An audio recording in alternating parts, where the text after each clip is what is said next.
Ladies and gentlemen, the distinguished author, Mr. Aldous Huxley. Brave New World is a fantastic parable about the dehumanization of human beings. In the negative utopia described in my story, man has been subordinated to his own inventions. Science, technology, social organization, these things have ceased to serve man. They have become his masters. Aldous Huxley's novel portrays a dystopian future under the dictatorship of a world state, where every aspect of human life is controlled, from laboratory creation to the grave. He described the story as fantasy, but later wrote, "The prophecies made in 1931 are coming true much sooner than I thought they would. The nightmare of total organization has emerged and is now awaiting us, just around the next corner." With the rise of brain-computer interfaces and biometric sensors and so forth, all the bodies, all the brains would be connected together to a network, and you won't be able to survive if you're disconnected from the net. All life on Earth is going to be radically changed. It's a fusion of the physical, the digital, and the biological world. It's changing who we are. These people have gotten to the point now where they are openly anti-human. Everything will be monitored. The environmental consequences of every human action. That cannot happen without digital ID. Once the digital ID is in place, it's game over for humanity.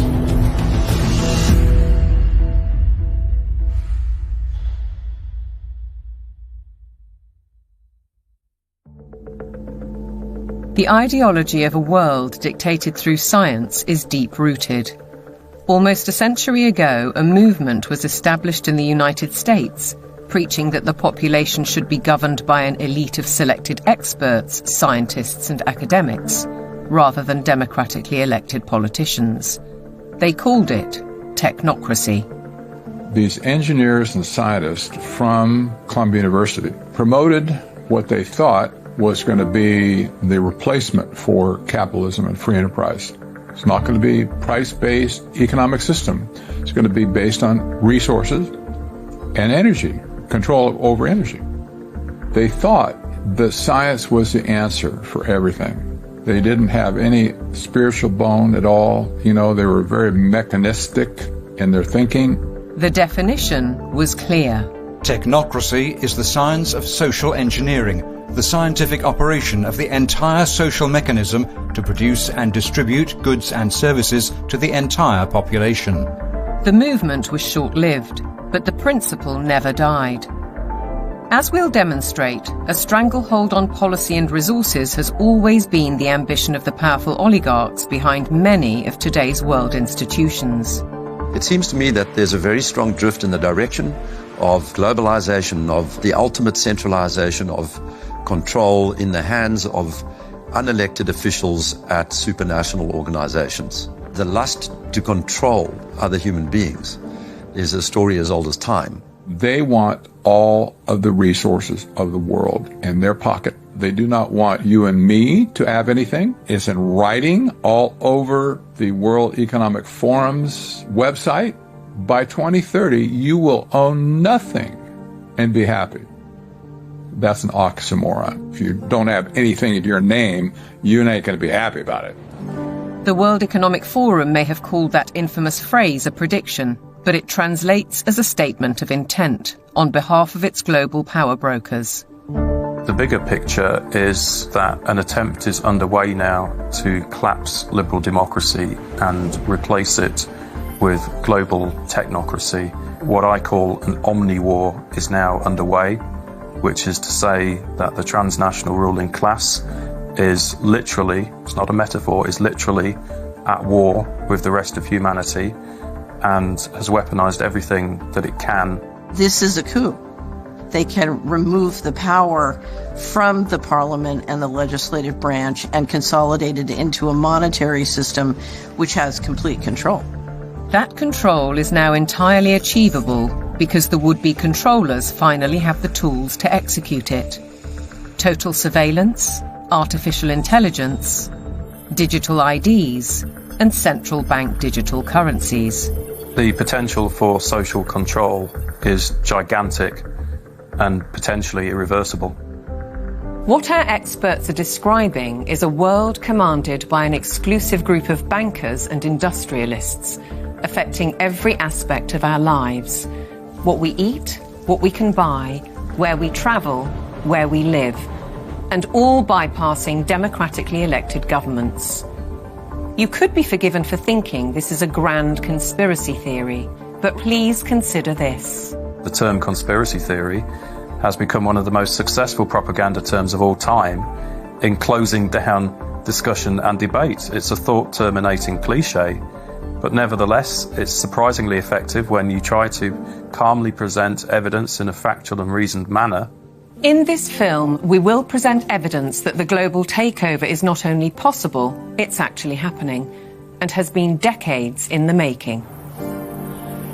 They plan to commandeer land, reduce farming, and radically change the food we eat, transform the supply of electricity, and then dictate how we use it, and replace currency with a system of credits under their control. It's a classic template to win the war, take control of food, of energy, and of money. And here's the key. All three strategies are built on the premise of a climate crisis caused by carbon dioxide, a gas that is actually vital for life on the planet. So what if the whole carbon narrative was one gargantuan lie? A political maneuver to establish their brave new world. A big lie is a lie which is told on such a scale that ordinary people simply would not imagine it to be possible. People with empathy can't fathom that a group of people would organize and engineer this kind of mass atrocity to get where they want to go. It should come as no surprise that financial kingpins are calling the shots. And it's certainly no conspiracy theory when banking executives spell out their intentions.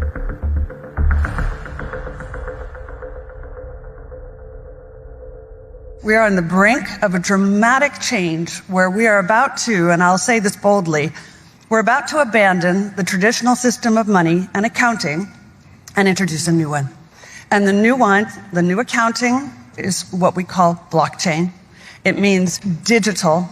It means having a almost perfect record of every single transaction that happens in the economy, which will give us far greater clarity over what's going on. It also raises huge dangers in terms of the balance of power between states and citizens. We are shifting to a new financial system, but the general population is not shifting to a new financial system.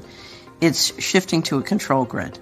CBDC can allow government agencies and private sector players to program, to create smart contracts, to allow targeted policy functions.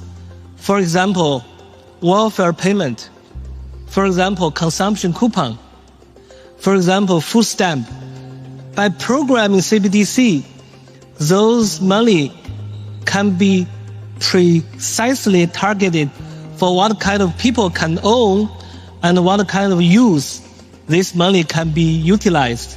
A key difference with the CBDC is that central bank will have absolute control on the rules and regulations, and also we will have the technology to enforce that. They're saying we can control with rules. We don't need currency anymore. And so it's no longer a financial system or a currency system. It's purely a digital concentration camp. It's a slavery system. When Catherine Austin Fitts talks, we should listen. She's a former high-level investment banker in New York and held senior office in the first Bush administration in Washington. There may be 1,000 models of how it could work. But essentially, you will have, whether it's a banking account or a credit card, and it can be turned off and on. So my incentive system is not you go to work and work hard and you get money. My incentive system can be based on how you behaved in the last 5 minutes, on a 24/7 basis. CBDCs, as the name suggests, would be issued by central banks like the Federal Reserve in America and the Bank of England, not by high street banks. They would signal the end of cash, and every transaction you make would be transparent and held on a permanent database. Crucially, under a net zero regime, your carbon footprint could be at the heart of the system. We're developing, through technology, an ability for consumers to measure their own carbon footprint. What does that mean? That's where are they traveling? How are they traveling? What are they eating? What are they consuming on the platform? So, individual carbon footprint tracker. This can be the infrastructure for a carbon credit system. It's totalitarian control, and if people don't become aware of it now, it's going to be too late to backtrack from this. It's a ratchet system where it's very difficult, if not impossible, to backtrack. But why is now the time for change? Because the system is in crisis. It entered crisis in 2019. Mark Carney, he talked quite openly about how the international monetary and financial system had entered profound crisis and was effectively on its last legs. If you study the history of how the central bankers designed technocracy, you know, essentially when they created the Fed, they said, look, this can't last forever. We're going to need, you know, at some point somebody's going to get hip to this game. We're going to need another system. And I will say this because I used to be part of that. You know, I was born and bred to be a central banker. They plan ahead hundreds of years in advance. Predictably, the money brokers seem to hold all the cards. As a subtext, does the ruling class need to protect itself as artificial intelligence threatens mass unemployment? And what will happen to our existing assets if the banking system is collapsed and money disappears overnight? In an unknown future, one thing is certain. Digital IDs are essential to the project. If they become compulsory, data on every detail of our lives will be monitored, stored, and monetized. Nothing, but nothing, would be private. For younger people, often it's the case that they like technology, they're completely au fait with it, they enjoy it. So they don't see the dangers that technology can bring because, like a drug dealer does, you feed people, you know, low levels of drug where it's all fun.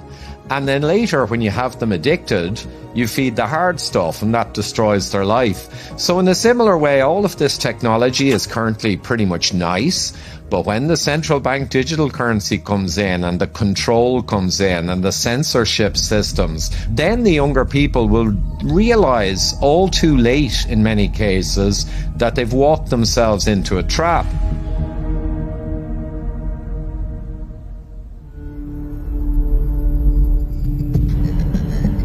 One man who knows the dangers only too well is Aman Jabi, who was at the forefront of digital development in Silicon Valley, California, for 25 years. He left when he recognized the dark side of surveillance technology, choosing instead the peace and beauty of Montana. He's an expert in facial recognition. It's a technique that is used to uniquely identify the biometrics of any face. So, in a device like your smartphone, and most modern smartphones in the last 5 or 7 years, they have a 3D camera module in the front of the phone, which you cannot see. Within that module is a near-infrared projector, which projects tens of thousands of dots on your face. Those dots are then distorted based on the contours and the features of your face. And there's a near-infrared camera then takes a picture of that distortion, captures it, and then reverse engineers the exact profile of your face. In the longer term, facial recognition will be used to unlock your digital identity, which is going to be a tool of control for the agendas that are coming down the pipeline. Elements of that control are already with us. Alexa, good morning. Good morning. You are never alone in your home, and this is why. All your devices at home and all smart appliances, they are all connected on a wireless network. Many of these devices will have cameras, many will have microphones, and so they are monitoring everything all the time. Your smart appliances are communicating with the smart meter and sending it real-time usage data. If there's a Ring camera also in your home, a mesh network is formed and all your devices are being tracked within the home, its location, its usage, and all the data is going to Amazon servers. When you leave your home, all modern vehicles are connected to the internet, so your automobile is being tracked all the time. When you're going under a string of smart LED poles and smart LED lights on the highway and in the streets of your towns and cities, those form a wireless network and are tracking your vehicle. They are tracking all the devices on you, from smartphones to smartwatches when you're walking on the streets. So data is being collected 24/7 continuously on every human being whenever you are within these wireless networks. And it's obviously not good for health also because of all the electromagnetic radiation. In the long term, the plan is to pretty much lock up humanity in smart cities, which is kind of a superset of a 15-minute city. They've sold all the state and local governments and countries that smart cities are about sustainability and the good of the city. But in reality, the language from the UN and WEF and their white papers is all inverted. So, air monitoring is really about limiting mobility and no car ownership. Right? Surveillance, control via LED grid is why the smart lighting is there. Water management is about water rationing, noise pollution is about speed surveillance, traffic monitoring is about limiting mobility, and then, of course, energy conservation is all about rationing heat, electricity, and gasoline. Another concept one should be familiar with is called geofencing, and think of it as an invisible fence around you, where you cannot go beyond a certain point. And that will be related to your face recognition, digital identity, and access control. Your smart contracts, SoftBrick can turn off your digital currency beyond a certain point from your house. Our world has been turned into a digital panopticon. That means you can be monitored, analyzed, managed, and monetized. Surveillance capitalists are already making billions of dollars selling our information to big corporations, because this kind of detailed knowledge enables them to predict and influence our behavior. Worse, our children are being exploited. There are a lot of board games and other games that are already in the market and have been for over 2 years that have cameras inside and underneath these LED screens that are observing and scoring and emotionally calibrating the faces of all the children. So are all the iPads that they use in schools. They're all manipulating children's behavior by what they display on the screens. And child data is big business. There's a concept called social impact investing, which people should read up on. If your kids are in schools, they are already being traded on Wall Street in real time. They can bet on groups of kids whether they're going to be successful or not, whether they're going to become computer scientists or environmental engineers. So children have become essentially a commodity and have been for years with this system. And once it's fully in place, it is going to be used to fully control the behavior of children as well as how they behave with respect to, diversity, equity, inclusivity, etc. The Chinese have already gone one step further. Classrooms have robots that analyze students' health and engagement levels. Students wear uniforms with chips that track their locations. There are even surveillance cameras that monitor how often students check their phones or yawn during classes. These sensors pick up electrical signals sent by neurons in the brain. The neural data is then sent in real time to the teacher's computer. We've been drawn into this digital spy network in the name of convenience, connectivity, safety, and especially entertainment. The 3D world of cyberspace creates virtual lives that are often more exciting than reality. Why is this technology being developed? It's all for the culmination of this digital prison from which there will be no escape after all the switches are turned on.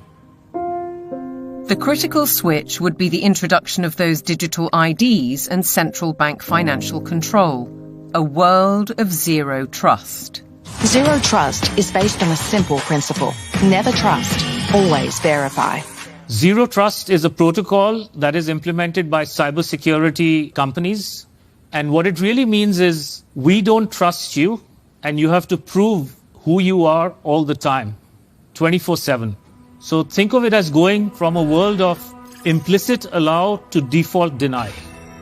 In tomorrow's world, once Zero Trust is implemented in, say, retail, everything will be behind plexiglass doors with a 3D camera, and it'll only be unlocked through your digital identity and facial recognition if you have the available carbon credits in your digital currency. If you've reached the limit of your allowance, it could be access denied. This would apply to fuel, to travel, to meat and dairy products, to clothes and other consumer goods. Because everything in life could be valued by its carbon footprint. Even access to the internet could be denied. So the new world of Zero Trust is really a world of locks. It's like an inverted prison. You are supposedly free to roam about, but everything you want to access is behind lock and key.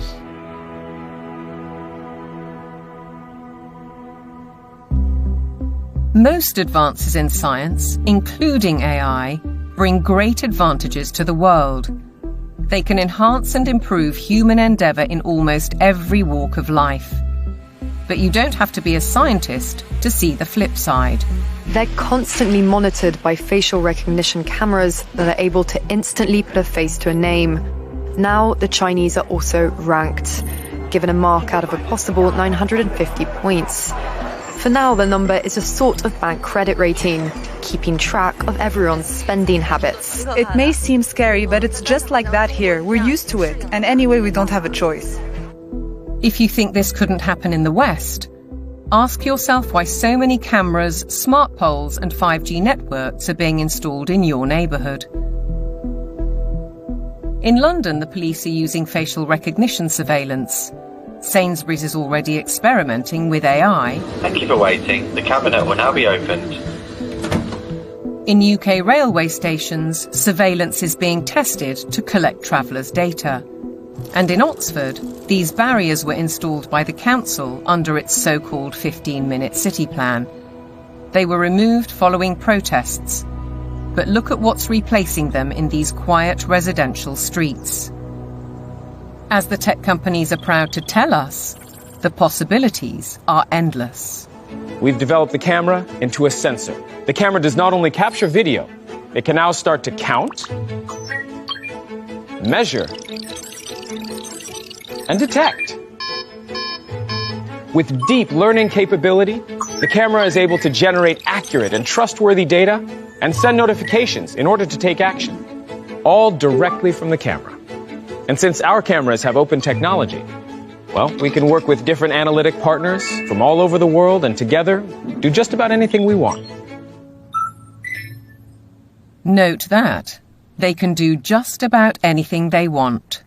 Digital technologies mainly have an analytical power. Now we go into a predictive power. But since the next step could be to go into a prescriptive mode, which means you do not even have to have elections anymore, because we know what the result will be. Ultimately, we're facing manipulation by the system. A world where instead of us using technology, technology is using us. But who's really pulling the strings? Banking and oil dynasties like Rothschild and Rockefeller inevitably get mentioned, as do the modern-day big tech masters, including the ubiquitous Bill Gates. David Hughes takes a wider view. It's those who own the means of production, who are capable of magicking money out of thin air, who control the media, and all of the other means of production which have now been weaponized against the rest of the global population. Catherine Austin Fitts, the banking insider, adds a sinister thought. If you know their name, they're not at the top. Either way, it's a story of power, money, and manipulation by a small group of people who share common interests, and a belief that the world needs top-down control for maximum efficiency. As we'll see, it could result in the destruction of the farming industry in favour of laboratory foods, and a shortage of electricity because of the race to net zero. Net zero means the impoverishment of ordinary people. It means fundamental changes to their lifestyles, and the politicians are not being honest with the people about it. Surprisingly, the blueprint for transformation is woven into the United Nations Agenda 2030, ostensibly a vision for a better world. Excellencies, ladies and gentlemen, I say again that taken together, the 2030 Agenda for Sustainable Development and the Paris Climate Agreement provide humanity with a master plan for a sustainable way of life on this planet. New York City, late September 2024, the setting for the United Nations Summit of the Future, a gathering of member nations to reinforce and accelerate Agenda 2030 and its 17 Sustainable Development Goals, or SDGs. The plan has a broad spectrum and is full of worthy ambition. But behind those deliberately bright and colourful boxes lies a darker theme, a shifting of influence and potentially power towards unelected world bodies. The strategy goes back well into the last century, and pressure is growing, because the goals are far behind targets set at the grand relaunching in 2015. 17 inspiring Sustainable Development Goals, the SDGs. Our aim is clear, our mission is possible, and our destination is in our sight. To end poverty and hunger, address inequality, protect our planet, and build a life of dignity for all. It appears to be a noble and ambitious programme for a perfect world. And who could argue with those aspirations? But critics insist the goals are not what they seem. Alex Newman is a journalist and broadcaster who's been investigating the issue for 15 years. He has his own way of interpreting the rhetoric.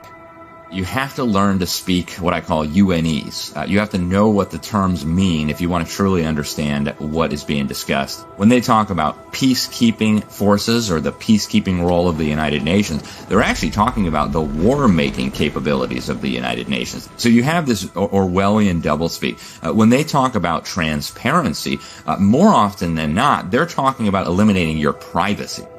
Human rights is another very, very good example. They make very clear in this document that your rights can be restricted under the guise of public order or morality or whatever the case may be. And so they're saying, here's your rights, but by the way, they're not really rights. We can revoke them at any time.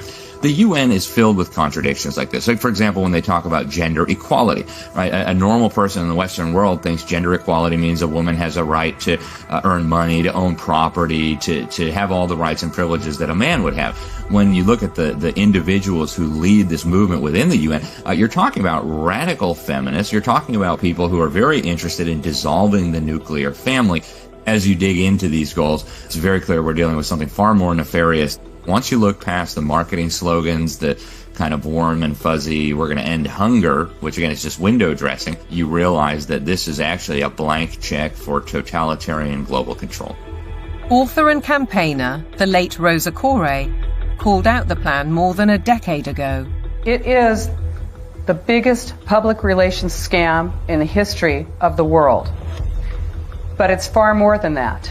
It's a blueprint. It is the action plan to inventory and control all land, all water, all minerals, all plants, all animals, all construction, all information, all energy, all means of production, and all human beings in the world. What can be measured can be managed and ultimately monetized. In fact, a study at Yale University has calculated that the natural assets of the world are worth $5 quadrillion. Is this the basis of the new world monetary system? And is it the deep underlying reason for the United Nations project to rewild 50% of the Earth by 2050? They talk a lot about biodiversity. They want you to think of like, oh, we're going to preserve the toucans and the parrots and the lizards. But when you actually dig into this, what they're talking about is creating, and they're working on it now, an international database with virtually all of the genetic material of all of the species on the planet. And then they want to start mixing and matching it. Bill Gates, ultimately, and his buddies want to end up in total control over all life on the planet. Is it a coincidence, then, that Bill Gates has become the largest private landowner in America while planning to build smart cities in which to corral the general population? What is indisputable is that the oligarchs of global business are embedded in United Nations policy. They don't care about the planet. They care about getting in. Finance goes to where it gets the greatest return. There's a move into the green finance. It's all about profit. It's not about the planet. This is not conjecture. Under the guise of climate change and net zero, vast fortunes are already being amassed. Take carbon exchange markets. Companies emitting excess carbon dioxide can buy credits from businesses that are carbon negative. But increasingly, many are paying a high price to offset their emissions against land schemes. Grasslands, forests, conservation projects, and so on. Some legitimate, others not so. Either way, the brokers and middlemen get rich, while having no impact on actual carbon emissions. We've also seen the emergence of natural asset companies, whose name says it all. They identify the asset and then issue shares in that asset out of thin air, essentially. And they can sell it to financial institutions, asset managers, sovereign wealth funds. And then they go public and have an IPO, and that funding is, they say, meant to preserve the natural asset. But elsewhere, they say that their main purpose, like so much else, is to generate profit for shareholders. It has nothing to do with preserving the environment. That is literally just the talking point they think will stick and sell. We're all in it together. We got to save the planet. So let's allow the bankers to create a new racket that makes the natural world collateral. So if everything in nature is to be traded on financial markets, setting a value on the land we walk on and the air we breathe, why do we, the public, have no say? There's no route that an ordinary person can take to make a representation to United Nations. So it's fundamentally undemocratic. What it has done is build relationships with billionaires. Right from the start, the rich and powerful have enjoyed undue influence in the UN's inner sanctum. In fact, the Rockefeller family part-financed its headquarters in Manhattan. To hand you, Mr. Lee, my father's check. Thank you, Mr. Rockefeller. Between them, the Rockefeller family has funded hundreds of organizations and, as a consequence, spread their authority on civil society, institutions, banking, education, and global politics. The Rockefellers always believed in world governance. In the 1950s, their Special Studies Project report declared, "The UN stands, finally, as a symbol of the world order that will one day be built." In 1973, David Rockefeller co-founded a non-governmental organization which still carries international power today, the Trilateral Commission. Its stated objectives revived technocracy and in turn planted the seeds of the UN's Sustainable Development Agenda. They said at the time that they were going to create a new international economic order. It was all over the literature. The goal of the new international economic order was not to get richer in the sense of money. They knew even back then that eventually the fiat currency system of the world was going to disintegrate. So the goal became to actually capture the physical resources of the world. All wealth historically has come out of the ground. They wanted to take away everything that they could possibly take away from the nation states of the world and from private individuals of the world and stuff it into the global common trust where they would administrate it and they would be the ones getting licenses for the resources to turn around and make stuff. The financial kingpins have long seen themselves as masters of the universe, manipulating global affairs through institutions like the International Monetary Fund and the World Bank. Is Agenda 2030 the defining act for complete control? And how significant was the global response to COVID-19? As the world builds back from COVID-19, we have a once-in-a-lifetime opportunity to make investments that will strengthen the economy and improve public health, and fight climate change for generations to come. One might ask why the UN needs a multi-billionaire finance and media player as a special envoy, or why Mark Carney, the former governor of the Bank of England, who called for a new global monetary system, is the UN's special envoy for climate action and finance. And then there's Larry Fink, the boss of BlackRock, the world's largest asset management company. He's a board member of the World Economic Forum, and as we'll see, has driven the UN's goals through investment strategies for the past 20 years. All three are principles of the Glasgow Financial Alliance for Net Zero, a partnership with the UN. With the green economy worth trillions to corporations and investors alike, it's hard not to see a conflict of interests. Are the bankers raising money to achieve United Nations goals? Or are the goals a Trojan horse to change the world's financial control systems? Now consider the events at Jackson Hole, Wyoming in August 2019, only 3 months before the COVID outbreak.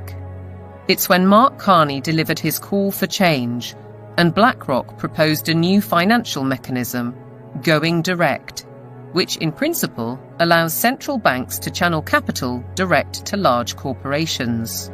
So the central bankers got together in 2019, the G7 central bankers, and voted on the Going Direct Reset. And the Going Direct Reset, of which the COVID operation was part of it, has done a phenomenally excellent job of massively consolidating capital into central control. If you look at the COVID operation from a financial standpoint, it was absolutely clear that it was one way you balance the books.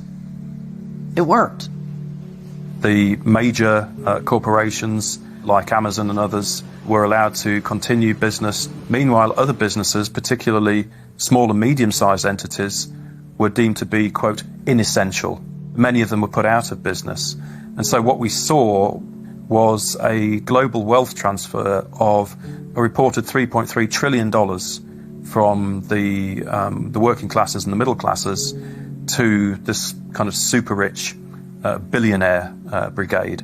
The people who ran the operation made an absolute fortune. It was economically, as a taking, it was a huge taking. And that included billions of pounds of taxpayers' money going to pharmaceutical firms for so-called vaccines. Whatever the truth around COVID, Dr. Hughes says the response deployed dangerous elements of social control, what he calls weaponized deception. We see techniques of shock and awe being applied through the lockdowns, techniques of isolation, making reality seem strange and threatening. All of this helps to depattern the mind. These are all well-known military tactics. Look them in the eyes and tell them you're doing all you can to stop the spread of COVID-19. Stay home, protect the NHS, save lives. These are, in fact, very nasty and very vicious techniques which were deployed against the public of multiple countries at once.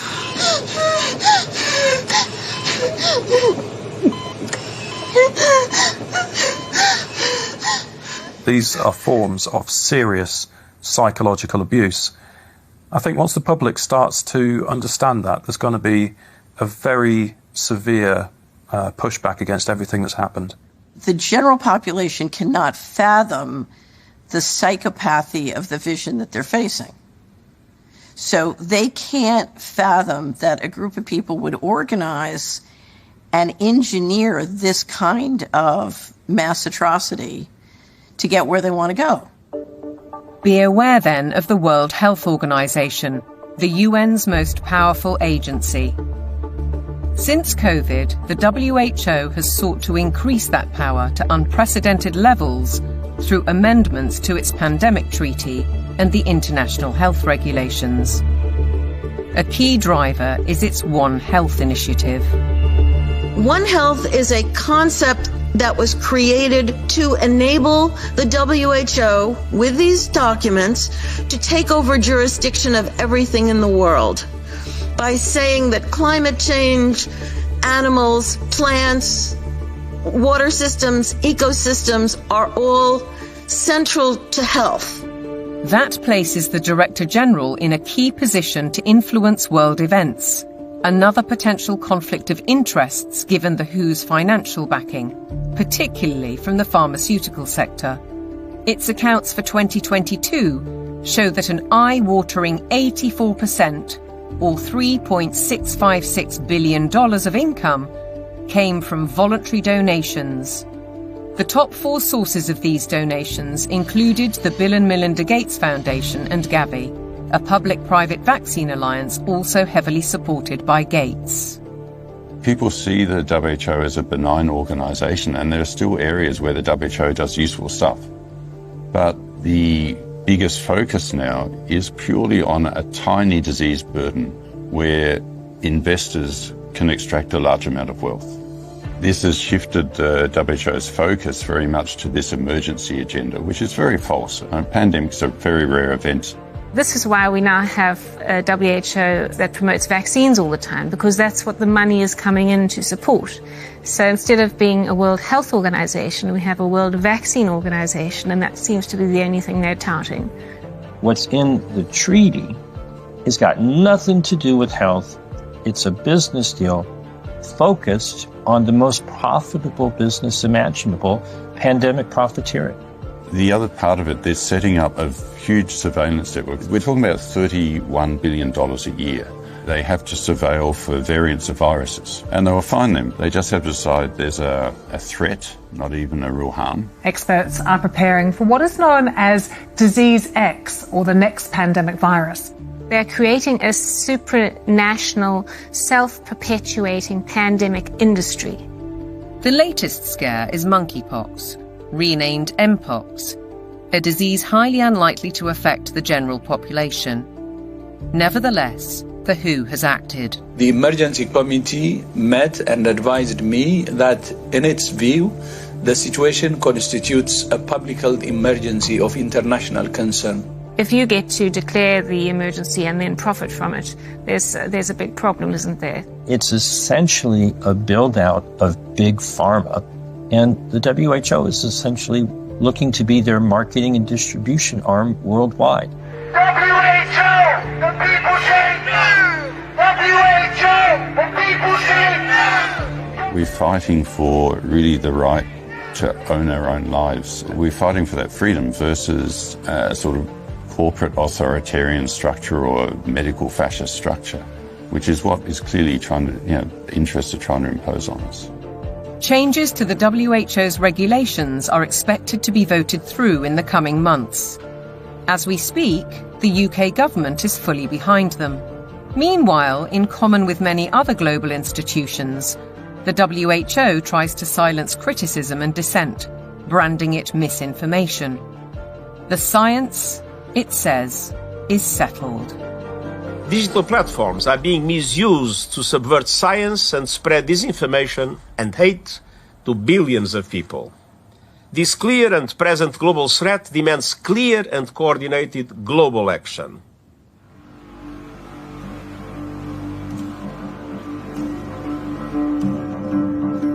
I have a little rule of thumb for diagnosing a centralization scam. If we can detect 1, a propagandized global crisis, 2, admitting only global solutions, and 3, with dissenting voices viciously silenced, then we know with absolute certainty that we are dealing with a scam. Control, dictate, eliminate debate, the hallmarks of a totalitarian regime. And nowhere is the cold ambition of corporate dominance more evident than with the World Economic Forum.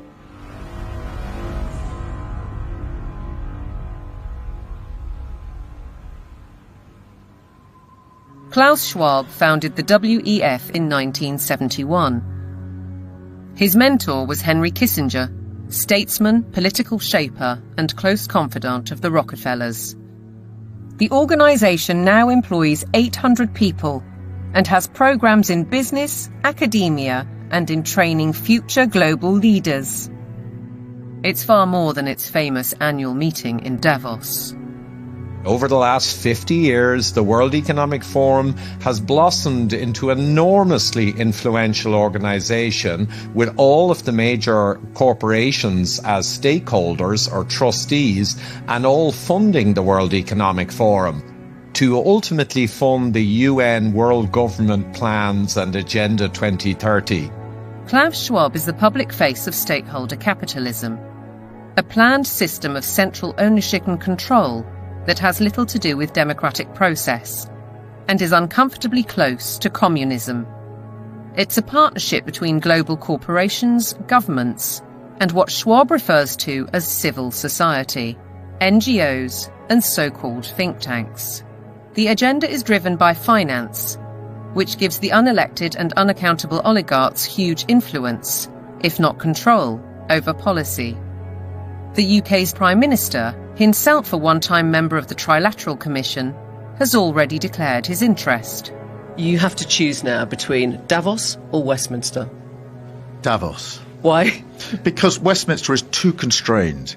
And, you know, it's closed and we're not having meaning. Once you get out of Westminster, whether it's Davos or anywhere else, you actually engage with people that you can see working with in the future. Westminster is just a tribal shouting place.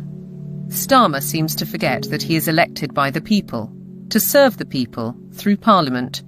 That's his democratic duty. And while he refuses to listen to our farmers, he entertains the globalists in Downing Street and publicly doubles down on his philosophy. I'm determined to deliver growth, create wealth, and put more money in people's pockets.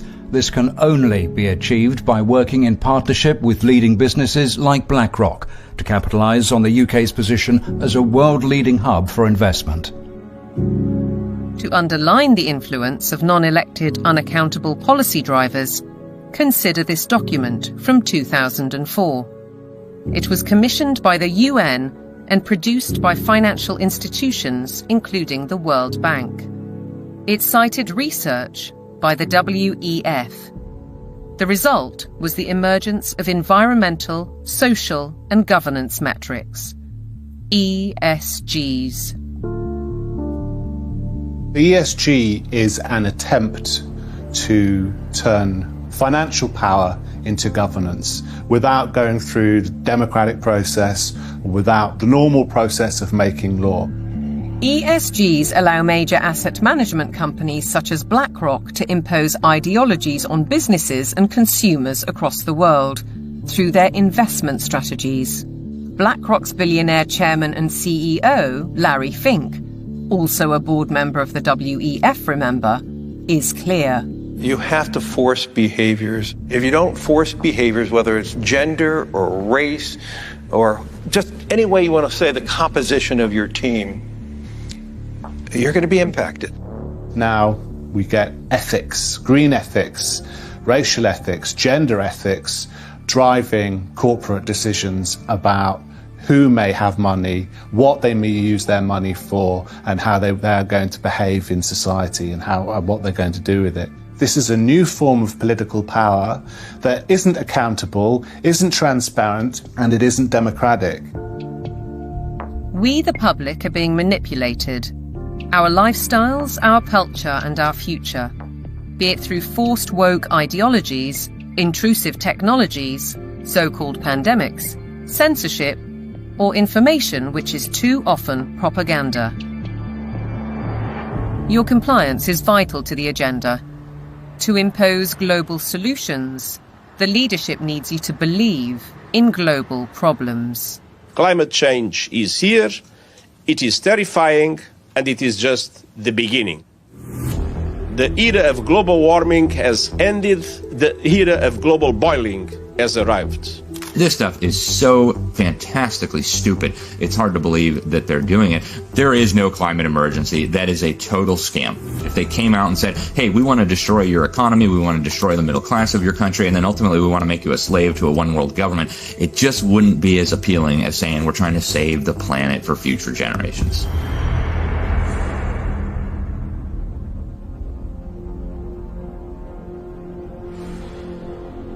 "2024, with the hottest day on record and the hottest months on record, this is almost certain to be the hottest year on record. And the masterclass in climate destruction." Statements such as that are amplified by emotional footage from all over the world. But is any of it true? I do not think there's a climate crisis, and I base that on all the evidence and the climate data sets that we build to answer questions just like that. We actually use satellites to monitor the global temperature, the true global temperature of the atmosphere. And we find there is a rise. It's about 1.5 degrees per century, which is certainly something that's manageable and the Earth has seen before. Compared to the 19th century, which was about the coolest century in the past 10,000 years, we're warmer. But we're about the same as we were 1,000 years ago, and certainly cooler than we were about 5,000 to 8,000 years ago. John Christie is a highly regarded climate scientist who developed the measurement of accurate temperature records using satellites. His evidence is critically inconvenient to the climate change industry. I'm not popular in most of the climate community, that's for sure, because much of the climate community depends on climate model results. Tens and hundreds of millions of dollars have gone into that industry of climate modeling, and I show, well, you folks have failed. But yet they prop up the entire political world that tends to support this. In 2017, I came to work and there were 7 bullet holes in our office suite. And so some people are pretty upset that the evidence that we build and show that can stand the test of time and can stand up to cross-examination is just not going along with their issues and their desires. So let's consider these statistics on the Earth's atmosphere. 78% is nitrogen, 21% oxygen, other gases make up less than 1%, and carbon dioxide accounts for a mere 0.04%, the majority of which is natural. Can man-made CO2 really be a problem? Roy Spencer and I are going on the assumption that all the warming that you see is due to carbon dioxide emissions. And so we find that that's a pretty modest warming. But see, that's a big assumption. Mother Nature is able to warm up the planet without extra CO2. And so we are just saying the worst case scenario is this warming of about 1.5 degrees. And that's certainly not a catastrophe at all. On the contrary, carbon dioxide is vital for the world's survival. The greater the concentration, the better plants grow. In fact, according to NASA figures, the world has become 14% greener in the last 40 years. During the last cool period before industrialization, let's say 200 years ago or so, it was below 300 parts per million. And during the ice ages, it was even lower. And that's a dangerous level because plants struggle to survive when the CO2 is at a low level. And so the biosphere becomes less diverse and less available to support the animal life. So low CO2 is not good for the planet as a whole. Where is the logic then behind the UK's decision to spend £22 billion on facilities to capture carbon? The greatest controversy of all revolves around readings from ice cores. CO2 levels can be measured in bubbles of air trapped in ice thousands of years ago. By aligning this to temperatures, scientists have argued that carbon dioxide is the cause of global warming. However, closer inspection leads to the opposite conclusion. Once the temperature starts to rise, you will see the carbon dioxide rise about 500 to 1,000 years after. So the CO2 actually lags the temperature changes. But what of the extreme weather events, which are increasing and driven by climate change, according to everyone from the top of the United Nations down? Professor Christie says there is no data to support those claims. And what we find is that virtually every one of these claims is false. The extremes are not increasing. Hurricanes are not increasing in intensity or frequency. Same with tornadoes or thunderstorms or floods or droughts. It's just going along like it always has with the natural variability. Why aren't we looking at the surface data sets that are constantly adjusted upwards? Why aren't we looking at the 40.3 record at Conisbee, which the Met Office is very proud of, on July the 19th in 2022?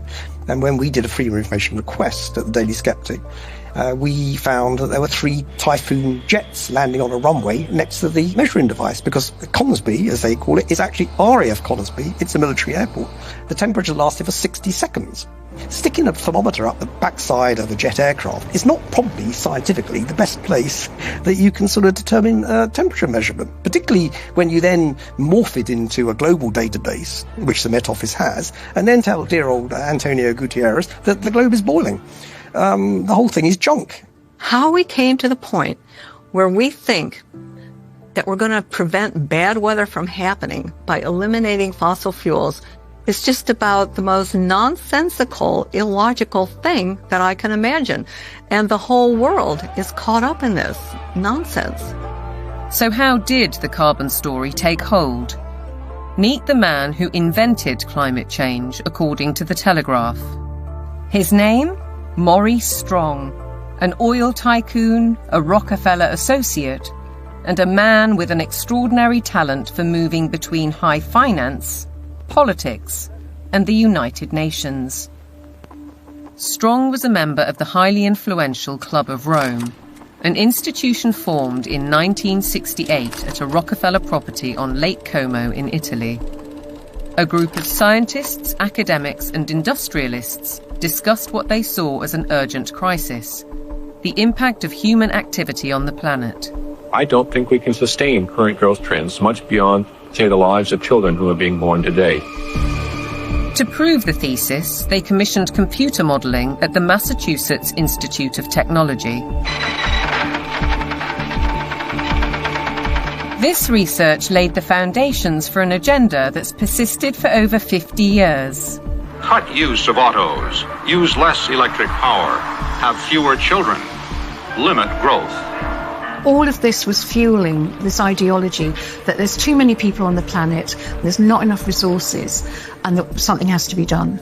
The natural world in which man lives and on which he depends is indeed deteriorating, is being destroyed in many instances at a rate that is accelerating and that can only continue to accelerate unless we begin to control the activities that are having this destructive impact. In 1975, the Club of Rome published a second report, Mankind at the Turning Point. The lead quotation was telling. The world has cancer, and the cancer is man. The report concluded, the solution of these crises can be developed only in a global context with full and explicit recognition of the emerging world system, a new world economic order, and a global resources allocation system. In other words, technocracy. Top-down control of everything, including populations. But if that was the solution, a worldwide problem was required. Climate change provided the answer, as admitted in a later Club of Rome document. This is the quote from page 115. In searching for a new enemy to unite us, we came up with the idea that pollution, the threat of global warming, water shortages, famine, and the like would fit the bill. All these dangers are caused by human intervention, and it is only through changed attitudes and behaviour that they can be overcome. The real enemy, then, is humanity itself. It really does look as though they are inventing climate change there. They just made it up out of thin air, literally. That nobody really looks at that book and say, well, there you go. This has nothing to do with science whatsoever. They just made it up.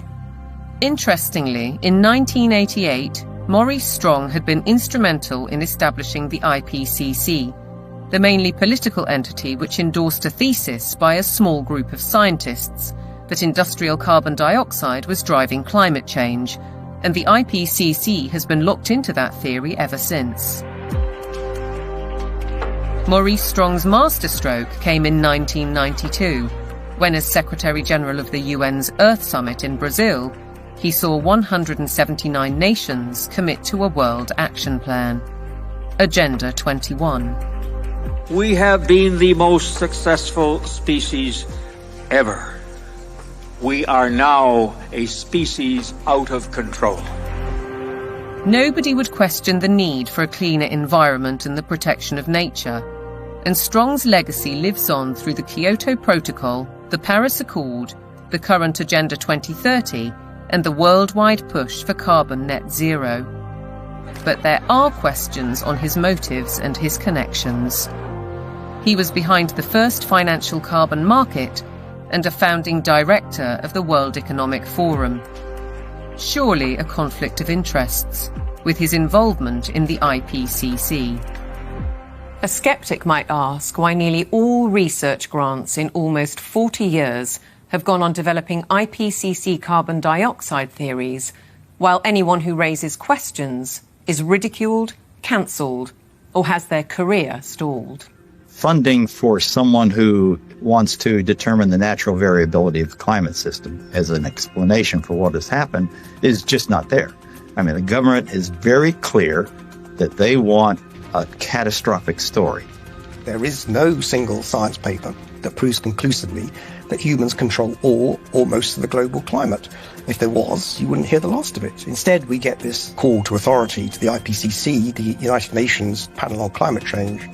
Many more scientists and academics are speaking out against the IPCC. Almost 2,000 have signed a declaration stating that there is no climate emergency, including Nobel Prize winner Professor John Clauser, who wrote, "The popular narrative about climate change reflects a dangerous corruption of science that threatens the world's economy and the well-being of billions of people." We need to have a full and honest debate about the science. And it needs to be discussed in Parliament, it needs to be discussed in the media, it needs to be generally discussed. And we need to sort of bring the drains up, if you like, on all of the science to see what is there really a threat. That debate is highly unlikely, because the juggernaut of net zero careers on, with trillions at stake. What is certain is that the repercussions will affect the food we eat, ravage our countryside, and have a disastrous impact on our energy supply.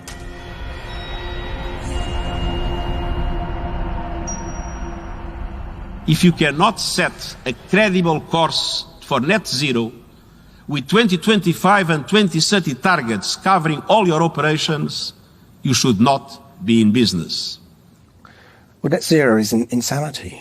It's pure insanity. I mean, the idea that you can remove 85% of the world's energy, which comes from hydrocarbons, within less than 30 years and replace it with the sunbeams and the breezes. It shows a complete lack of economics, societal effect.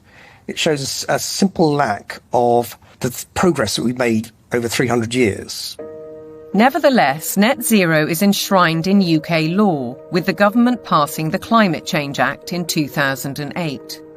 A 100% reduction in emissions by 2050 from 1990 levels was included later in a strategy document. But experts argue that the policy is fatally flawed. Europe's mad dash towards net zero is effectively economic suicide. Politicians are purposely impoverishing ordinary people, purposely deindustrializing Europe, where companies are forced to move to countries where they have access to cheap energy, whether it's the US who frack and therefore have cheap gas, or whether it's to China, which is still predominantly producing from non-renewable, especially coal. It is literal economic suicide. China continues to open new coal-fired power stations to drive the factories that manufacture wind turbines and solar panels, which are then sold to the West.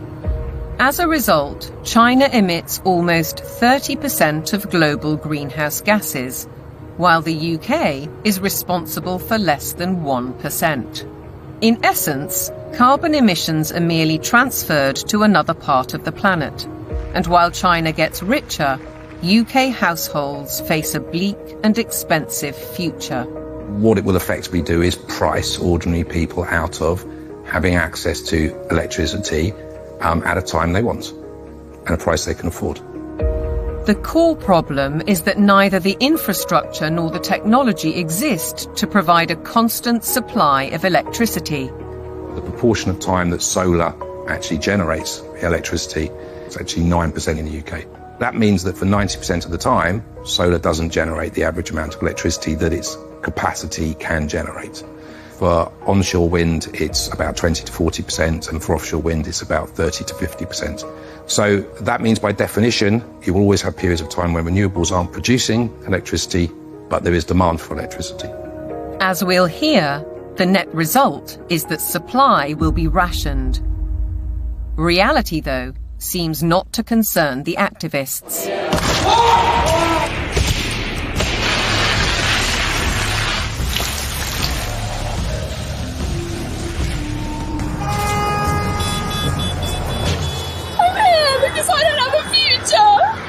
I look at some of these hysterical youngsters and some of the hysterical oldsters as well, screaming about the climate is collapsing and all that sort of thing. And you think you haven't got a clue what would happen if you removed hydrocarbons. You haven't got a clue. You'd be back in service, like probably your ancestors were. You'd be skivvying on the land, in big houses with warlords, calling themselves aristocracy and all that sort of stuff. You want to go back to that? Fine. Get rid of hydrocarbons. Many of these apparently grassroots protest groups are backed by organisations such as the Climate Emergency Fund, financed by billionaires like the oil heiress, Aileen Getty. And if they claim to be environmentalists, they conveniently ignore the bigger picture. Thousands of wind turbines are disrupting coastal waters, changing habitats, affecting marine life, and killing seabirds. Landscapes are being scarred by the production of lithium for electric car batteries, and by cobalt mines in Africa, where child labour contributes to huge corporate profits. How does the loss of thousands of square miles of farmland to vast solar parks meet the UN's biodiversity goal? And how helpful are wind turbines when they're blotting the landscape visually and through noise pollution, and disrupting wildlife in the air and on the ground? The glorious mountain terrain of southwest Wales is a stark example. It's a landscape breathtaking in its beauty, untainted and largely untouched by humans. A haven for wildlife, a place where life runs its natural course. Yet this is what's planned.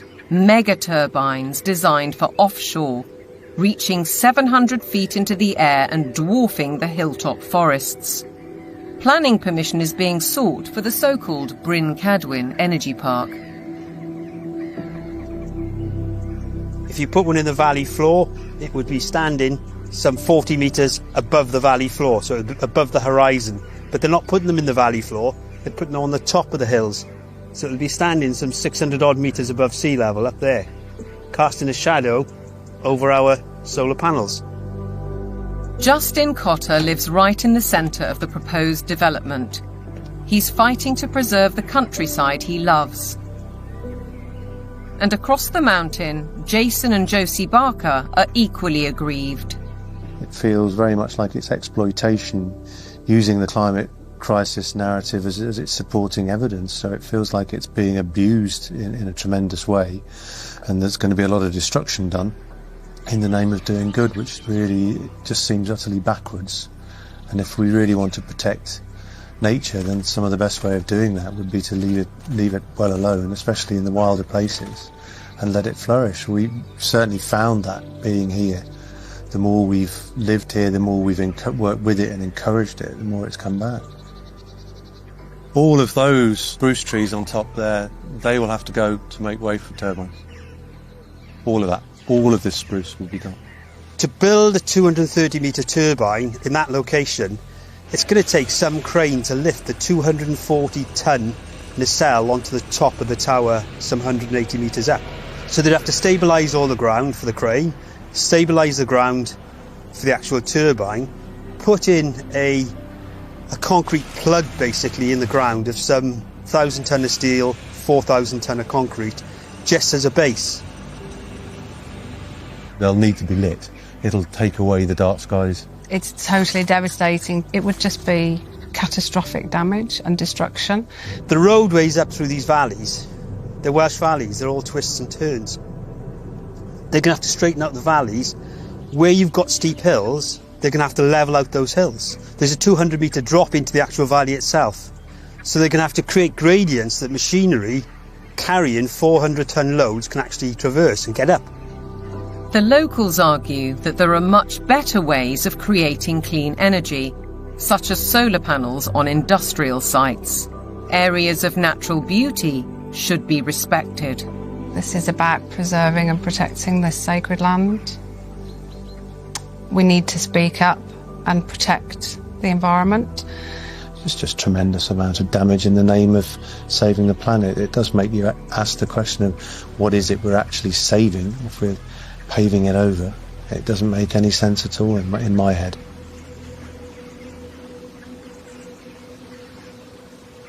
The proliferation of turbines and solar panels certainly seems at odds with protecting biodiversity, and experts argue that the economics simply don't add up.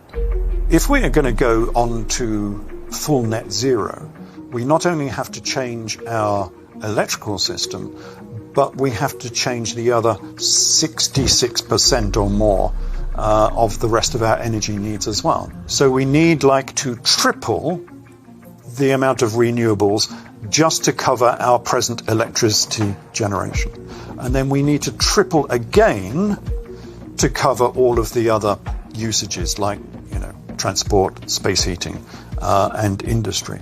So it's almost a tenfold increase in the amount of renewable energy that we're producing. Ralph Ellis has analysed 3 government reports and says all have grossly underestimated costs.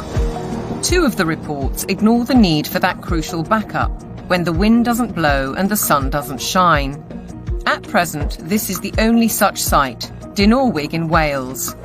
But going by the government's own figures, Ellis says the equivalent of 2,000 Dinorwigs would be required. The overall cost would run into trillions of pounds. It's an energy fantasy because none of this has been thought through. Battery plants are one alternative to back up the national grid, like this one already constructed in Australia. But again, they offer limited supply. We're facing a situation where, if fossil fuels are eliminated, it will be impossible to maintain a constant supply of electricity. You can't instantly put on new supply, so what you have to do is control demand. And to be honest, they're quite open with this. If you look at the National Grid's latest paper on this, they talk about demand management. And the system is, electricity will only be available at a price you can afford when the wind is blowing and when the sun is shining. And when the wind isn't blowing and the sun isn't shining and the 1 or 2 hours of battery storage have been used up, the way they will reduce demand is by simply increasing the price of electricity so that demand falls to the available level of supply. Part of the control that the government has, or part of the means by which it can manage the demand, is through the use of smart meters. Effectively, smart meters allow them to do minute-by-minute pricing, which means that as the intermittent renewable production goes up and down, they can effectively change the price at which you can use electricity. So essentially, it's going back to pre-industrial age where the weather determines our lifestyles and our energy use. A government-sponsored report from the UK Fires Organisation agrees that targets will not be met and therefore electricity usage will have to be cut. They say we'll have a quarter of the power by 2050, and they say there'll be no travel, there'll be no meat or no beef lamb, There will be restrictions on clothing, and we will live in mud huts. And it's not an exaggeration. They use the word earth. The United Nations use the word bamboo, impacted earth, soil detritus. This is what they're writing. But what of the claim that renewable energy will be cheaper? Not so, says Derek Bertelsen. We can also look at the accounts of these renewable energy companies. And what we see if we look at those is that the cost of production is considerably higher than the market price of electricity. And therefore, without these subsidies, these renewable companies would go bust. Ironically, the anticipated reduction in supply comes at a time when demand is about to skyrocket, with the explosion of surveillance systems and artificial intelligence.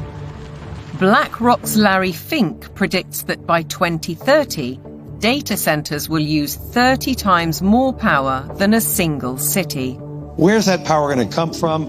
Are we going to take it off the grid? What does it mean for elevated energy prices for everybody else if it's that? I think it's going to represent some huge societal questions that we have not addressed, the negative side. Forget about the use of it, but just the generation of it is massive power. If the race to net zero will affect our energy, it could also have a devastating effect on our food, as global policies and the march of corporations accelerate.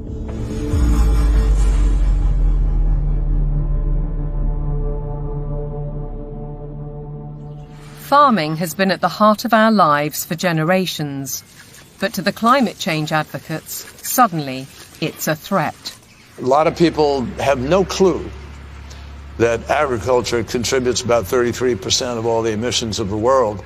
You just can't continue to both warm the planet while also expecting to feed it. Doesn't work. One thing John Kerry didn't mention was that farming and agriculture contributes 100% of the food that we need to eat. So that's a little kind of an important detail that he ought to have mentioned. And I think what we're dealing with here is actually a global war on agriculture. I believe they are demolishing our food infrastructure, partly to cause a crisis, right? And I guarantee you, mark my words, we're going to be in a food crisis, and they're going to say it's climate change.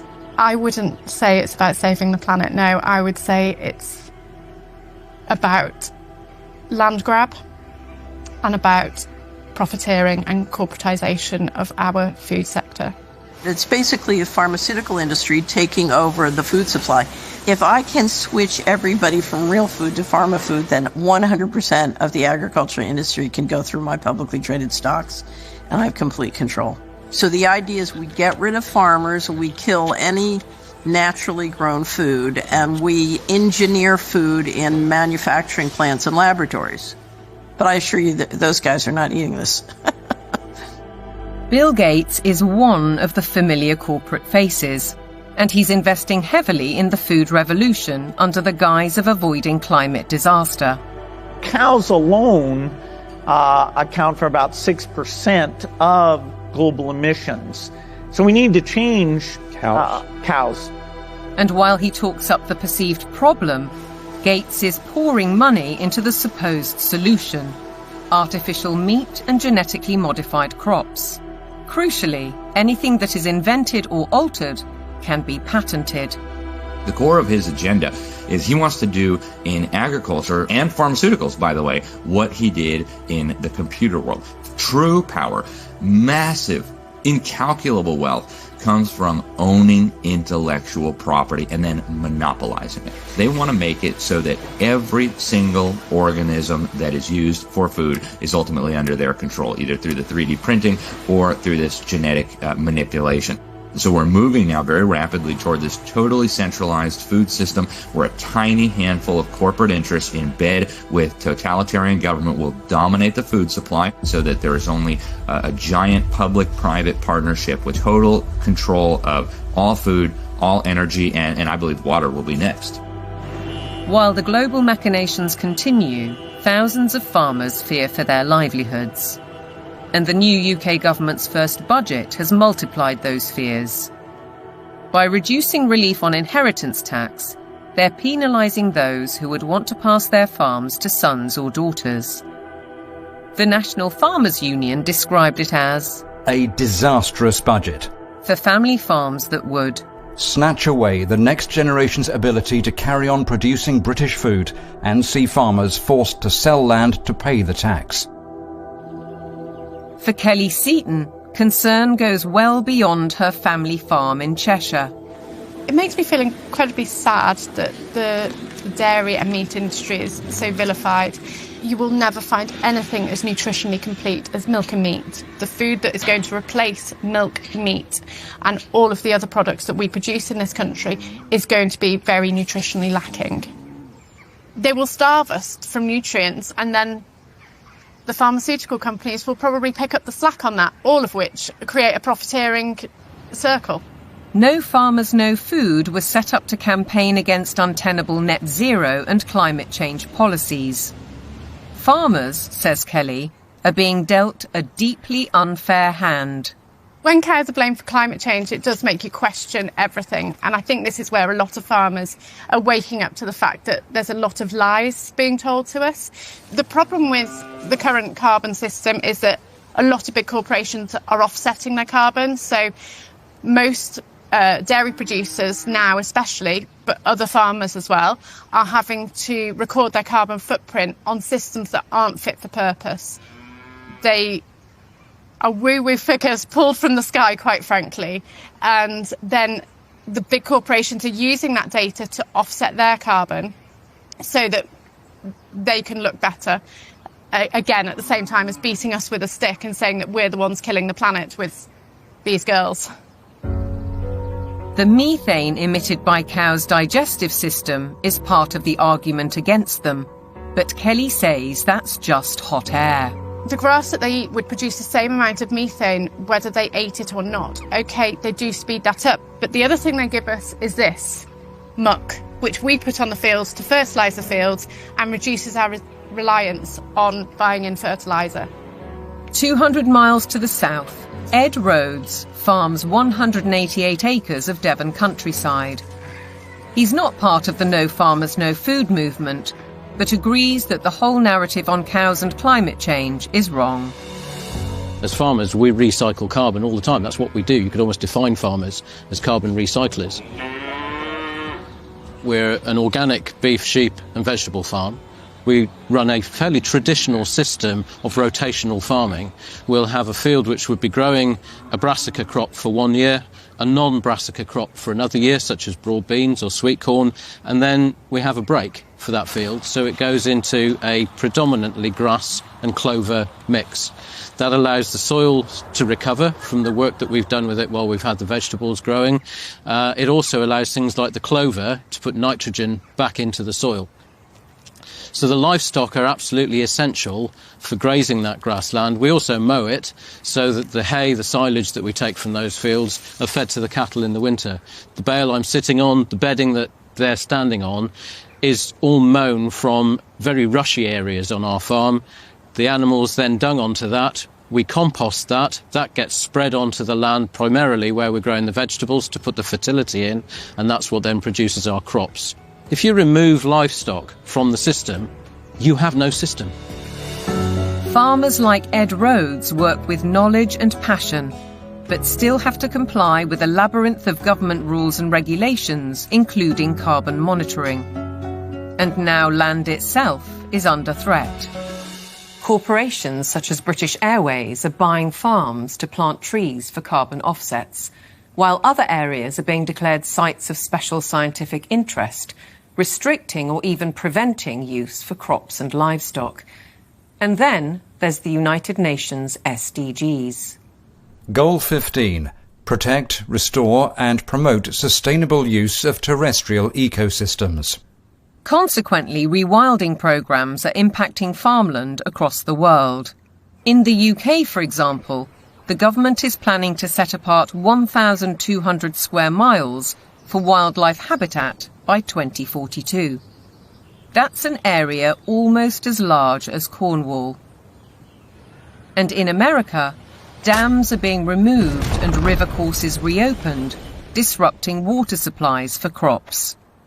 Goal 13 states, take urgent action to combat climate change and its impacts. As a result, the Dutch government plans to close 3,000 farms to meet EU emissions targets, drawing widespread protests. And in Denmark, farmers face paying £80 for every cow they own in a world-first tax on meat. Goal 7. Ensure access to affordable, reliable, sustainable and modern energy for all. One result: cultivated land is disappearing under vast solar parks. How does this square with the UN's biodiversity goals or even ending hunger? Maybe they're questions for Ed Miliband, the UK's Secretary of State for Energy Security and Net Zero. He's cleared the way for a huge solar park on prime farmland in East Anglia, an area big enough to site 1,745 football pitches. It's a crime to take food productive land out for solar panels, which are unrecyclable, potentially not that productive going forward, and not feed the planet. It is absolutely catastrophic. We've gone from being 78% self-sufficient in 1984 to now less than 60% self-sufficient. I think it's about 54%, which I think is set to fall even further this year. On top of all that, British farmers are being paid not to produce food under schemes like the Sustainable Farming Incentive. Kelly Seaton understands that many farmers accept the money to balance their books, but has this warning. When you look at how many farms are selling up, how many arable farms are struggling, we're walking into food shortages, and I think we're going to end up eating more processed food, maybe lab-grown meat, and I think that's part of the plan. The squeeze on farming is self-evident. Our supply of natural food is under very real threat, just as the WEF predicted. Worse than that, Catherine Austin Fitz says that with programmable currency, you wouldn't have a choice. No one in their right mind would ever eat this stuff. But the reality is, once they have control of your transactions, they can dictate what food you can and cannot buy. If they want you to buy pizza made with insect-based flour, that's what you're going to get.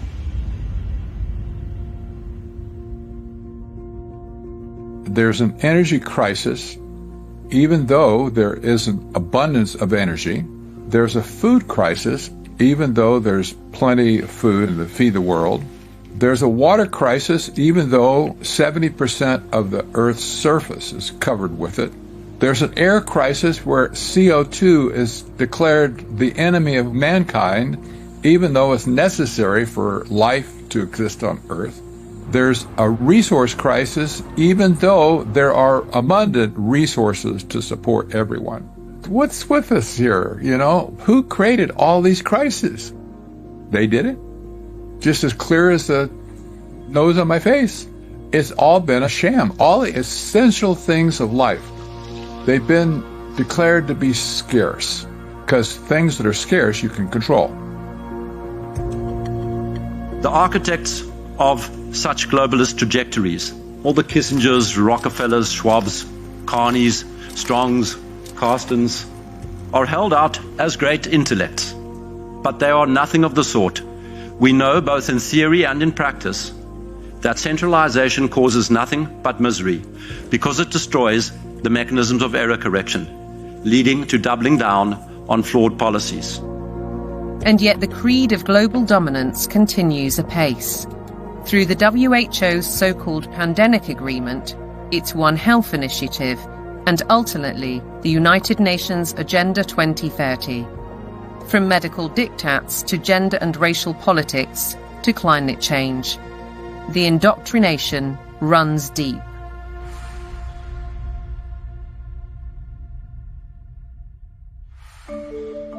Local councils have been sucked in by the tentacles of global power, encouraging them to spend vast amounts of time and taxpayers' money on climate schemes, without challenging the rationale. Local councils have taken these actions because they are part of or lobbied by a network of green organisations throughout the United Kingdom, for example, UK 100, there's also C40 Cities, and there's the Global Covenant of Mayors. And these organisations require local authorities to sign pledges that say they're going to ban cars from streets, we're going to make people vegetarian, and we're going to restrict certain forms of trade faster than is required by national government.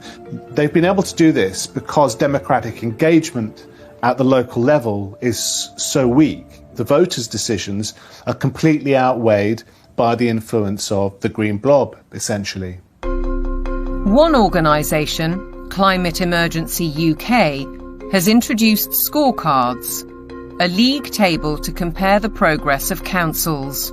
It brings both pressure and opportunity. Environmentalism creates the idea that a local councillor is a planet saver. And of course, there are organisations that, like the UK 100, that are going to flatter people in that position. They're going to indulge those people and say how important they are, whereas most of the rest of the public are going to probably see them and say, what the hell are you doing? Ben Pyle emphasises that such organisations are not grassroots initiatives. Civil society has been bought and it's been organised around the interests of its billionaire philanthropists. Newspapers and television also consistently push the same story. We've been hearing about the threat of climate change for decades, but now we can't ignore it. Here, the climate crisis is very real, and it is getting worse. What mainstream media does in following this narrative is that they exclude vast areas of climate science. They exclude all the sceptical scientists. By the BBC, which has done it for 20 years, saying that you cannot have any other view apart from the settled narrative, is doing an enormous disservice to science. Journalists and broadcasters are schooled in the carbon doctrine by organisations such as the Carbon Literacy Project, which claims to have trained 1,000 BBC employees. Meanwhile, Sky joined forces with the psychologists of the Behavioural Insights team to produce this initiative: How the Power of Television Can Nudge Viewers to Decarbonise Their Lifestyles. The recommendations included: give green content more screen time, more salience in plots and scenes. Use kids' content to encourage positive environmental behaviours amongst children and their parents. How then can we possibly expect impartiality in reporting? Rather, we're served with propaganda, statements that nobody seems willing or able to question. It is unequivocal that human activities are responsible for climate change. I can take current media and almost any climate story I can write, I think, a very effective counter. It's like shooting fish in a barrel. This is endemic to a media that is ill-informed and has an agenda. The agenda is to promote alarm and induce governments to decarbonize. There's an organization called Covering Climate Now, which is a non-profit membership organization. Their mission is to promote the narrative. They will not allow anything to be broadcast or written that is counter to the narrative. Among the 500+ media partners on the Covering Climate Now website are Reuters, Bloomberg, ABC, CBS, MSNBC, NBC, Channel 4 News, The Guardian, The Daily Mirror and The Lancet, as well as several British universities. Funders of Covering Climate Now have included the Rockefeller Family Fund, the Rockefeller Family and Associates, and the One Earth Fund. It's true that the mainstream media only report one side of the story and that most of them are in the pocket of the powerful people who are trying to implement these changes. I don't question that at all. But it's also true that people are listening to them less and less and reading them less and less. We see independent media people with much larger audiences than mainstream papers. And I think that phenomenon will gather pace now. That rise in independent voices has seen institutions like the UN, the WEF, big tech companies and broadcasters like the BBC wage war on what they call mis, dis and malinformation. They don't appreciate views they can't control. The fight for truth is on. A partisan media, obsessed local councils, and then there are the universities, which should be the first and last bastions of objective research and open debate. But here too is a story of outside pressure. With the drop in government funding, the shortfall has been made up from other sources, and those tend to be NGOs, private organisations. For example, the Gates Foundation and the Wellcome Trust. Invariably, money from private organisations will come with vested interests. These vested interests, according to Professor Moss, drive university teaching towards business goals and ideologies at the expense of critical thinking and levels of academic achievement. One new initiative is the European Network on Climate and Health Education, led by Glasgow University. Medical students have been trained to accept that climate science is an established fact. Increasingly, climate change is harming people's health. You could say it's the largest health emergency of our time, and I do need to be ready to help tackle this challenge. Can the outcomes really be free of prejudice when the backers include the WHO and major pharmaceutical companies? This new collaboration will help train the next generation of medics with the skills they need to treat the health impacts of climate change and deliver more sustainable healthcare. That's why health leaders from across the public and private sectors are coming together to support this transformative new network. Academics, right from the beginning now, are socialised to orientate their research towards the money. So this, I think, is quite damaging when it comes to fearlessly pursuing the truth wherever it may lead. That doesn't really happen anymore in academia. It's more about pursuing the money, wherever that might lead. It makes me feel distraught. It makes me feel that the whole purpose of university learning has been subverted. The influence and ambition of big business, the mission creep of so-called woke thinking, the cancel culture, the suppression and smearing of those who dare to question. Shockingly, the conditioning starts in the youngest of minds.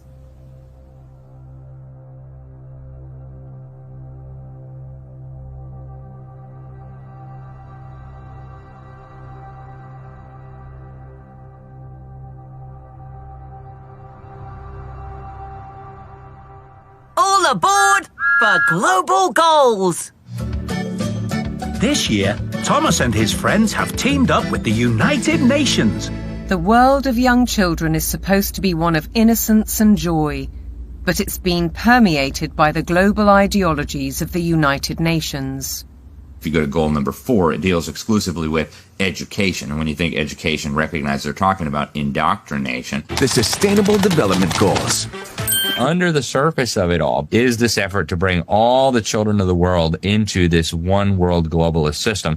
And what's so remarkable about this to me is that it's not even hidden anymore. Take part in the global movement to save our world from being destroyed. How will you fight climate change? Try meat-free meals. Reduce your electricity use. Give your clothes a second chance. We died! It's kind of your fault! And you can never ignore Greta. The eyes of all future generations are upon you. And if you choose to fail us, I say we will never forgive you. I don't want you to be hopeful. I want you to panic. We want action. We want justice. We want action. And we want now. No more coal. No more oil. Keep your... I want you to feel the fear I feel every day. I want you to act as if the house was on fire, because it is.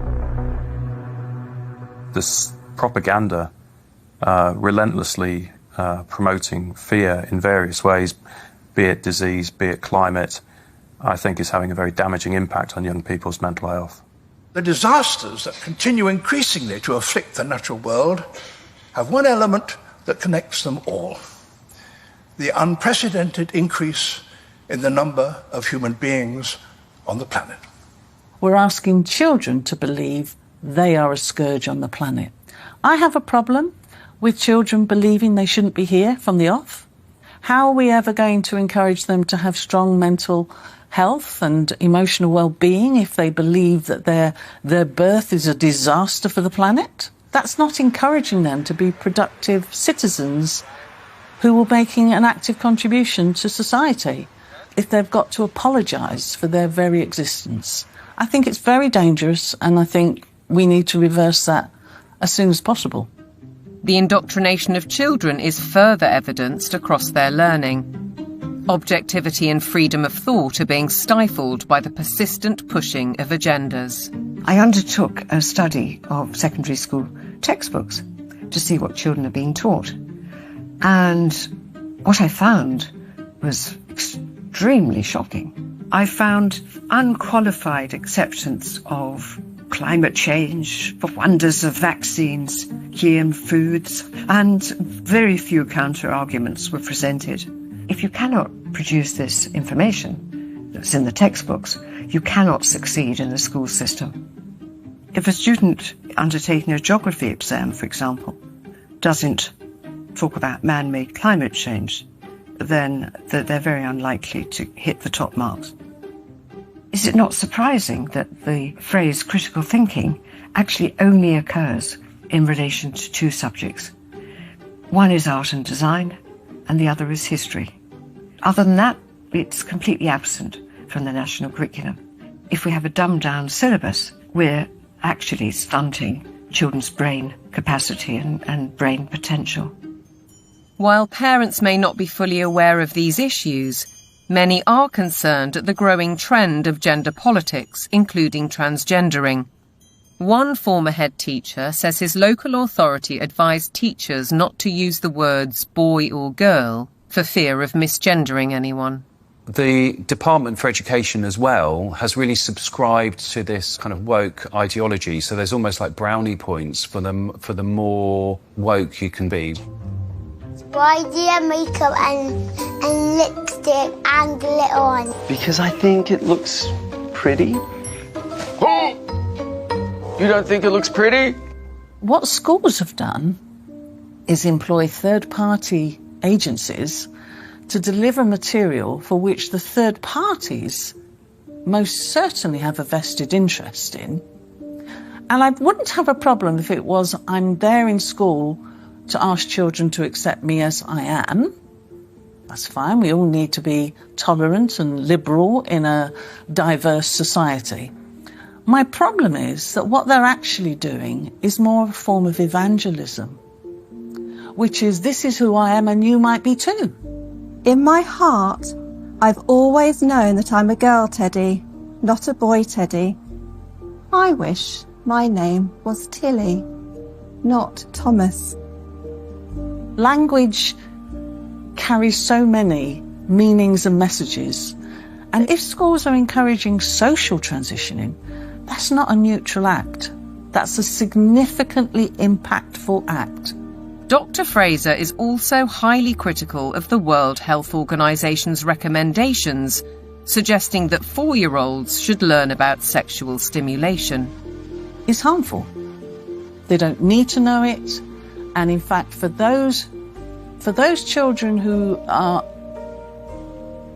perhaps victims of adult abusers, how will they ever know the difference between what is happening within the home if they're encouraged to also explore that part of themselves within a school curriculum?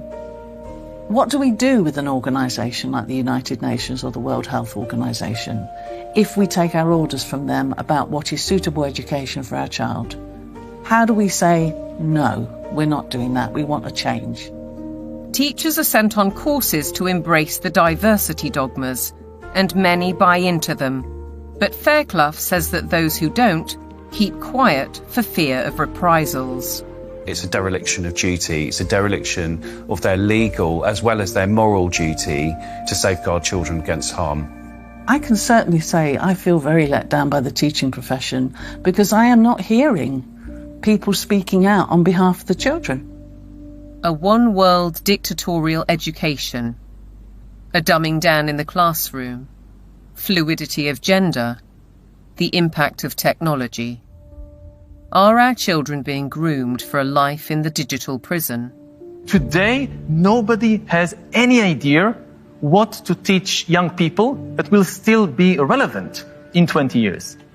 As computers become better and better in more and more fields, there is a distinct possibility that computers will outperform us in most tasks and will make humans redundant. And then the big political and economic question of the 21st century will be, what do we need humans for? Or at least, what do we need so many humans for? Do you have an answer in the book?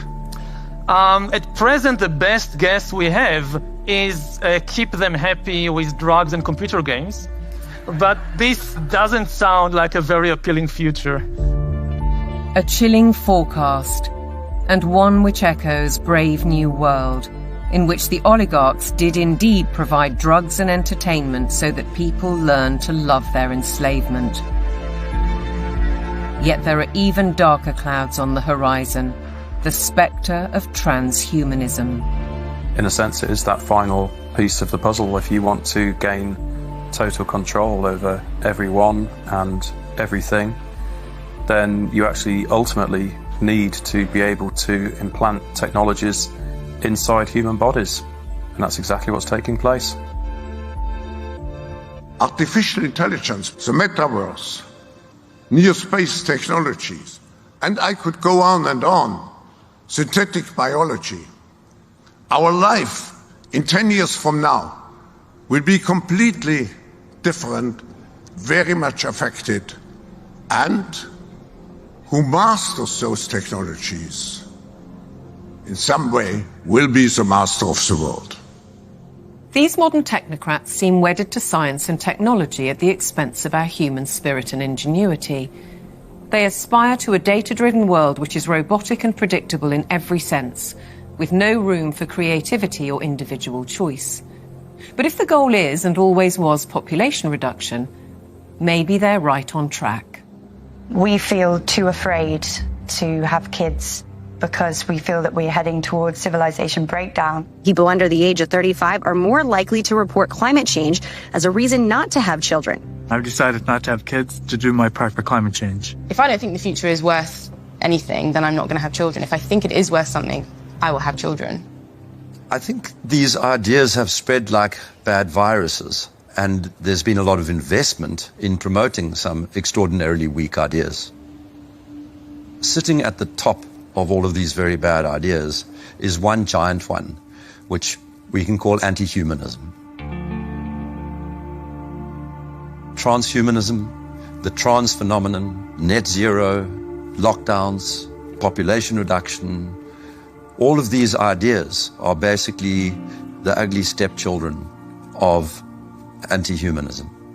They are, as I read it, essentially two competing ideas in the world at the moment. One is that humans are the best feature of the observable universe, the only creatures capable of creative thought and generativity and of creating explanations for how reality works, that humans ought to be revered and ought to be cherished, that we should plan for their flourishing, that we should be planning for the flourishing of as many people as possible, that human agency ought to be respected, that civil liberties ought to be respected, and that the imposition of top-down, one-size-fits-all policies on humanity is completely incompatible with that kind of worldview.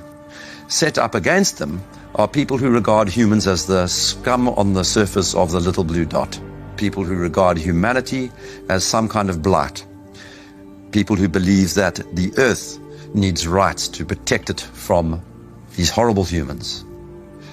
And I think it is a deeply sad reflection of the state of our societies that so many people live in the latter camp, but I'm definitely not one of them.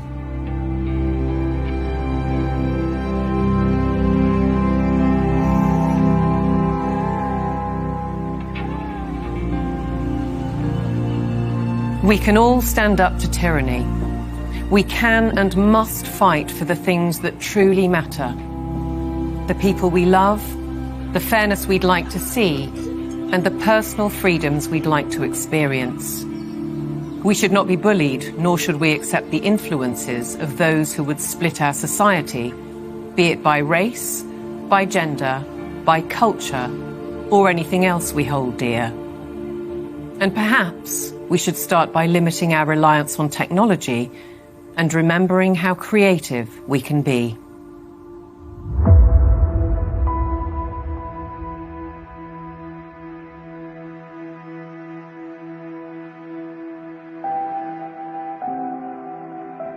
Once you've seen it, you can't unsee it. You can't go backwards.